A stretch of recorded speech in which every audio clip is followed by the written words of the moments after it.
Friends, அனைவருக்கும் வணக்கம். நீங்கள் நல்லா இருக்கீங்களா? நான் ரொம்ப நல்லா இருக்கேன். இன்றைக்கி இந்த வீடியோவில் என்ன பார்க்க போகிறேன்னா, கேரட் சாதம் எப்படி செய்யலான்னு பார்க்கலாம் வாங்க. இந்த கேரட் சாதம் லஞ்ச் பாக்ஸுக்கு சூப்பராக இருக்கும். இந்த கேரட் சாதம் செய்ய என்னென்ன பொருட்கள் தேவைன்னு பார்க்கலாம். 1 டீஸ்பூன் உளுத்தம்பருப்பு, 1 டீஸ்பூன் கடலைப்பருப்பு, கொஞ்சமாக முந்திரி, கறிவேப்பிலை,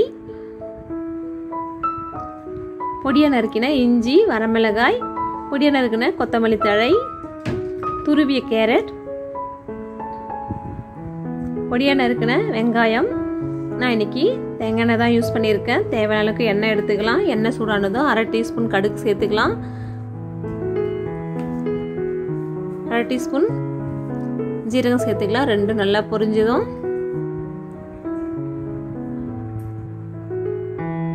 கடலைப்பருப்பும் உளுத்தம் பருப்பும் சேர்த்துக்கலாம்.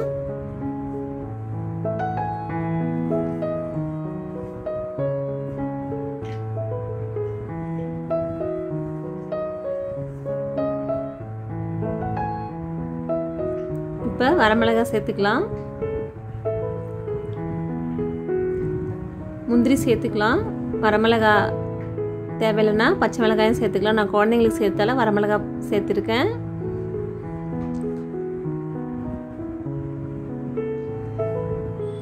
இப்போ பொடியாக நறுக்கின இஞ்சியை சேர்த்துக்கலாம்.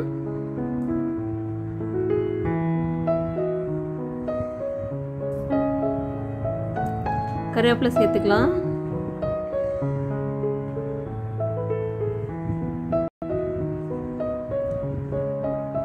பொடியாக நறுக்கின வெங்காயத்தை சேர்த்துக்கலாம்.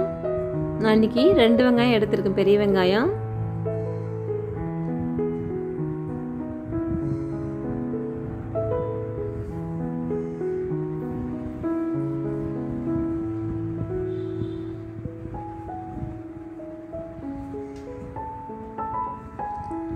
இது ஒரு 200 கிராம் இருக்கும் கேரட்டு. நல்லா சீவி எடுத்துக்கினேன்.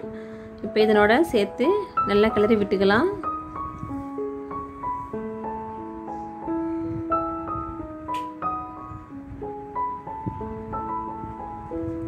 இந்த டிஷ்ஷுக்கு தேவையான உப்பு சேர்த்துக்கலாம்.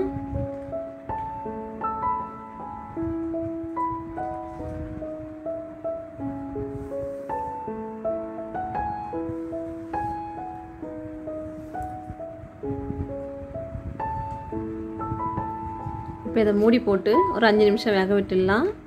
5லேருந்து 10 நிமிஷம் வெந்தால் போதும். ஃப்ளேமை மீடியம் ஃப்ளேமில் வைங்க. இப்போ பொடியாக நறுக்கின கொத்தமல்லி தழையை சேர்த்துக்கலாம். ஒரு கிளறி விட்டுட்டு ஏற்கனவே சாதம் வடித்து ஆற வச்சு வச்சுருக்கேன். இப்போ 2 கப் சாதம் சேர்த்துக்கலாம்.